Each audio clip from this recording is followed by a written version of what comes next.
Doctor Arshad veterinary clinic YouTube channel पे welcome.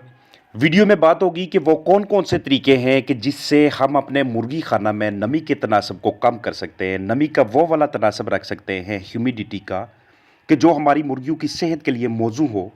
क्योंकि मौसम सरमा में मुर्गियों की सेहत को अच्छा रखने के लिए ये बहुत अहम है कि हम उसको खुश्क रखें, उसकी नमी को कंट्रोल में रखें। और मुर्गियों को बीमार करने या बीमार होने की सबसे पहली वजह ही नमी के तनासब में इजाफा का होना है। और सिर्फ 2 से 3 दिनों के अंदर अंदर ज़्यादा नमी के बुरे असरात चूज़ों और मुर्गियों पे मरतब होना शुरू हो जाते हैं। इसलिए नमी को कंट्रोल में रखना बहैसियत मुर्गियों के मालिक आपके अव्वलीन मकासद में से एक मकसद होना चाहिए। सबसे पहला काम आपने ये करना है कि आपने इस मौसम के अंदर अगर अपने मुर्गी खाना में नमी के तनासब को कंट्रोल में रखना है, अगर आपने उसको 60 से 65 से 75% के दरमियान में रखना है, तो उसके लिए बिठें अपने हाउस के अंदर ना रहने दीजिए। जहाँ पे आपने बर्ड्स रखे हुए हैं, वहाँ से आपने रेगुलर वहाँ से बिठें उठानी है, क्योंकि बिट्ठू में पानी का तनासब भी होता है। और यही जो बिठें हैं, अगर ये लूज़ हालत में हों, अगर ये पतली हालत में हों, तो ये मुर्गी खाना के अंदर, उस डरबे के अंदर, उस हाउस के अंदर, उस इमारत के अंदर नमी के तनासब में इजाफे का बहुत बड़ी वजह होती है। दूसरा ये मैं आपको दिखा रहा हूँ कि आपने बिट्ठू और बरादे का तनासब बरकरार रखना है। वो ऐसे कि ये नहीं हो सकता कि बिठ बड़े साइज़ की है और आपने जो बरादे का तनासब वहाँ पे रखा हुआ है, जो लेवल रखा हुआ है, वो आपने आधा इंच रखा हुआ है या 1 इंच रखा हुआ है। जितनी बड़ी बिठ उतना ज़्यादा आपने बरादे का तनासब रखना है, उसका लेवल रखना है, उसको उतना आपने मोटाई यानी कि थिक फॉर्म में वहाँ पे आपने रखना है। इसके अलावा आपने सर्दी में बरादे की हमेशा आपने मोटी तह बिछानी है। ये आपने कभी भी नहीं करना कि इस मौसम के अंदर जब भी आप बरादे की हल्की तह बिछाएँगे, उसकी मोटाई नहीं होगी, उसकी थिकनेस नहीं होगी, तो तब भी उस जगह पे आप ह्यूमिडिटी को यानी कि नमी को आप कंट्रोल नहीं कर पाएँगे।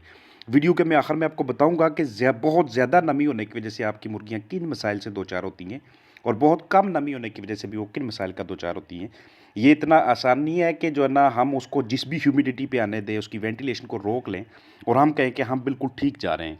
इसके अलावा ये जो मैं आपको दिखा रहा हूँ, ये बिल्कुल एक मोटी तह आपने बिछानी है। ये 2 इंच से ज़्यादा होनी चाहिए हर हाल में इस मौसम के अंदर नमी के तनासब को बरकरार रखने के लिए। अगर ये 3 इंच, 4 इंच, 5 इंच या 6 इंच तक भी आप इसे मेंटेन रख सकते हैं, आप इसकी देखभाल कर सकते हैं, आप इसमें पंजी का इस्तेमाल कर सकते हैं, आपको यकीन है कि आप इसमें केक्स या रोटियाँ वगैरह नहीं बनने देंगे, तो वो भी आपके लिए बेहतर है। इसके अलावा जितने भी केक्स आपके हाउस में बनेंगे, जितना भी इस तरह का बरादा होगा जो कि गीली हालत में होगा, जो आपके हाथ में पकड़ने से एक मुट्ठी बन जाता है, तो उस बरादे को आप लाज़मी तब्दील कीजिएगा, क्योंकि इसके अंदर जो इन्फेक्शंस होते हैं, इसके अंदर जो जरासीम होते हैं, जो जरसूमे होते हैं, वो बहुत ज़्यादा होते हैं। और ये वो केक्स हैं, ये वो रोटियाँ हैं जो आपके मुर्गी खाना के अंदर नमी के तनासब को हमेशा हाई रखने में बहुत ज़्यादा हेल्पफुल होते हैं।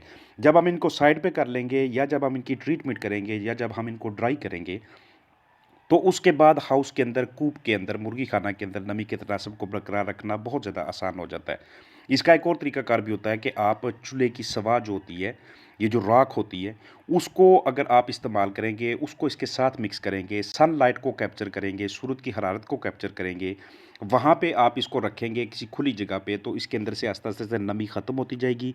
और ये जब ये बिल्कुल ड्राई हो जाएगा, जब ये बिल्कुल खुश्क हो जाएगा, तो फिर आप इसे दोबारा अपनी मुर्गियों के नीचे बिछा सकते हैं। इससे आप नमी के तनासब को बेहतरीन तरीके से कंट्रोल कर सकते हैं। ये सवा जो खुश्क हालत में हो, जो बिल्कुल कुछ दिन हो चुके हों, जिनको इस्तेमाल हुए हुए, उसको आप अपने बरादे के अंदर मिक्स कीजिएगा अच्छी तरह से। या आप ऐसे भी कर सकते हैं कि नमी के तनासब को कम करने के लिए बिल्कुल खुश्क तूड़ी जो होती है, खुश्क बिछाली जो होती है, ज़रूरी नहीं कि आप चावल का छिलका इस्तेमाल करें, चूँकि मुझे ये बेहतरीन नताइज देता है, मैं इसलिए जो है ना चावल का छिलका आपको रिकमेंड करता रहता हूँ। तो जो भी तूड़ी आप इस्तेमाल कर रहे हैं, जो भी लिटर मटीरियल आप इस्तेमाल कर रहे हैं, उसको आप पहले वाले लिटर मटीरियल के साथ अच्छी तरह से मिक्स करें, क्योंकि अब जो नया लिटर आप मिक्स कर रहे हैं, जो नई बिछाली मिक्स कर रहे हैं, उसमें नमी का तनासब बहुत कम होता है। और ये जब पुराने के साथ शामिल होता है, तो ये मुर्गी खाना के अंदर नमी को कंट्रोल में कर लेता है। इसके अलावा चाहे आपके पास डरबे हों, चाहे आपके पास छोटी-सी इमारत हो, कमरे हों जहाँ पे आपने बर्ड्स रखे हुए हैं, अगर किसी जगह पे हल्की-सी भी लीकेज हुई, बिल्कुल थोड़ी-सी मिकदार में भी, तो ये भी आपकी कूप के अंदर, आपके मुर्गी खाना के अंदर नमी के तनासब को 75% से ऊपर ले जाएगी, जो कि मुर्गियों के लिए बहुत ज़्यादा ख़तरनाक है। ये मैं आपको प्रोसेस ये दिखा रहा हूँ कि जितनी मर्ज़ी सर्दी हो जाए, बाहर चाहे बर्फ़ पड़ रही हो, आपने हवा के गुज़र का लाज़मी बंदोबस्त रखना है। आपने लाज़मी देखना है कि हम बिल्कुल ताज़ा हवा, फ्रेश ऑक्सीजन वाली हवा हम अपने बर्ड्स को दे रहे हैं। क्योंकि जब भी मुर्गी निज़ाम तनफ़ुस के दौरान, साँस लेने के अमल के दौरान मुँह से जो हवा ख़ारिज करती है, उसमें नमी का तनासब बहुत ज़्यादा होता है। अब उस हवा का बाहर निकलना बड़ा ज़रूरी होता है। आप कभी भी किसी चीज़ को पैक नहीं कर सकते। यहाँ पे अगर आप टेम्परेचर रखते हैं इसका 25 7 पे, 26 पे, 28 पे, 30 पे टेम्परेचर आप इसका कोई भी इस मौसम के अंदर रखें या इवन कि ये 15, 18, 20 पे भी आ जाए, उसका भी कोई मसला नहीं। लेकिन बहुत ज़्यादा नमी जो होती है और बहुत कम नमी होती है, इसके बहुत ख़तरनाक तरीन असरात आपके बर्ड्स के ऊपर मुरतब होते हैं। सांस की बीमारियां आ जाती हैं, नज़ला, ज़ुकाम, खांसी।